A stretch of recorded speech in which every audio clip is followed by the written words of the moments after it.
Zee.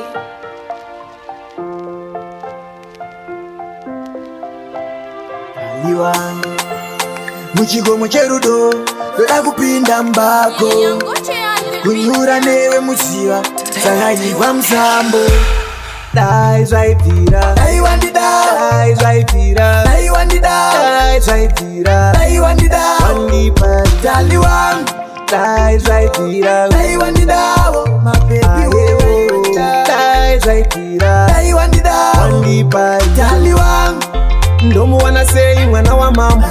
handina changu ndiri murombo chandinacho ndiyo ishu yekuvaka musha wangu ndinoda veruva rangu ruva rerido ridiridzi semoto ndichari kuti nerimwe zuva richatumbukira veukama musandigumbukira zvandinoronga musandivharidzira ndiri murudo musandifungidzira dai zvaibvira dai wandida dai zvaibvira dai wandida dai zvaibvira dai wandida wandipa dali wangu dai zvaibvira dai wandidawo mabebi dai zvaibvira dai wandida wandipa dali wangu dai moyo waivhura dai ana yaivhura ndiwa waiona ndine ronda saka uchiona ndichikuronda wangu moyo wakautora changosara ndiro rironda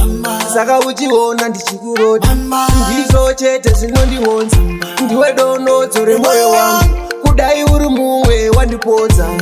dai zvaibvira dai zvaibvira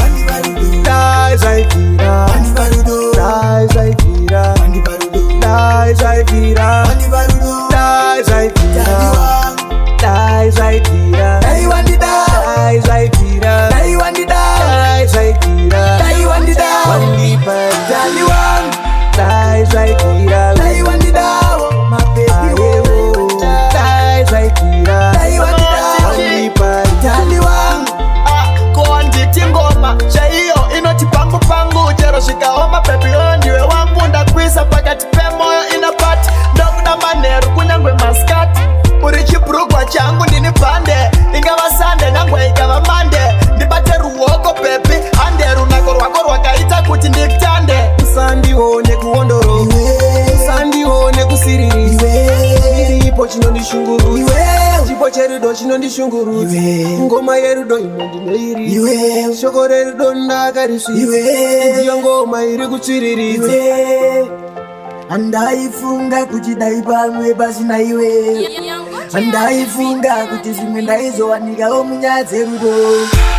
dai zvaibvira dai wandida dai zvaibvira dai wandida dai zvaibvira dai wandida wandipa dali wangu dai zvaibvira dai wandidawo mabebi dai zvaibvira dai wandida wandipa dali wangu dai zvaibvira dai wandida dai zvaibvira dai wandida dai zvaibvira dai wandida wandipa dali wangu dai zvaibvira dai wandidawo mabebi